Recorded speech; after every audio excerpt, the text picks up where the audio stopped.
hello everyone दिनैनि बे गोदान मोनसे भिडिअनि गेजेरजों नोंथांमोनखौ गासिखौबो बरायहरबाय लोगोफोर नोंथांमोनाथ' भिडिअनि टाइटेल आरो थाम्बनेलफोरावथ' नायनानै एसेब्लाबो हमनो हाखादों जानांगौ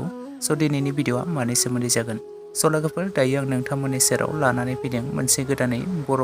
शर्ट मुभिनि सायाव आपडेट लानानै नोंथांमोना बे शर्ट मुभिनि सायाव आबुङै मिथिनो थाखाय भिडिअखौ जोबजासिम नायलांदो लोगोफोर ओमफ्राय लोगोफोर बे बड' कमेडि मोनसे शर्ट मुभिनि टाइटेल आरो थाम्बनेलनि मुङानो जादों खांखिला गोफार ओमफ्राय लोगोफोर बे खांखिला गोफार आबुं मोनसे शर्ट मुभियावनो गाहायै फाव खालामनायखौ नुनो मोन्दों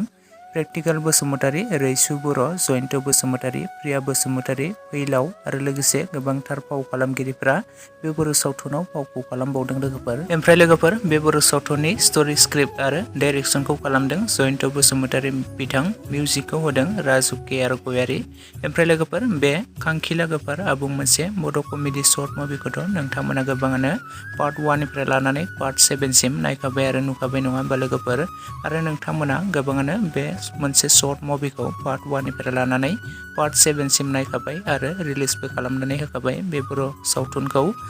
पार्ट बाय पार्ट बिथांमोना रिलिज खालामनानै होबाय थादों लोगोफोर लोगोफोर बे खांखिला गोफार आबुं मोनसे कमेडि शर्ट मुभिनि पार्ट 8 खौ बिथांमोना थाबैनो लाबोगोन दे लोगोफोर ओमफ्राय लोगोफोर नोंथांमोना सोर बेनि पार्ट 8 खौ नायनो थाखाय दानिफ्रायनो एक्साइटेड जाखाबाय कमेन्ट सेक्सननि गेजेरजों थाबैनो लिरना फोरमायहरखादो लोगोफोर ओमफ्राय लोगोफोर बे खांखिला गोफार आबुं मोनसे कमेडि शर्ट मुभिनि पार्ट 8 नि शुटिंआ सोलिगासिनो दं एबा जोब्बायानो जानांगौ माखासे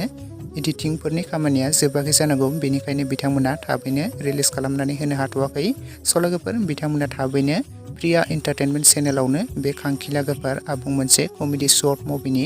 पार्ट 8 खौबो रिलिज खालामनानै होसिगोन दे लोगोफोर नोंथांमोना बयबो नायनो थाखाय एसे नेनानै थाथ'लायब्लानो जाबाय लोगोफोर बे खांखिला गोफार शर्ट मुभियाथ' जोबोरैनो मोजां जाखादों आरो गोबां रायजो राजाफोरनि बे शर्ट मुभिया अनसायनाय मोन्दों लोगोफोर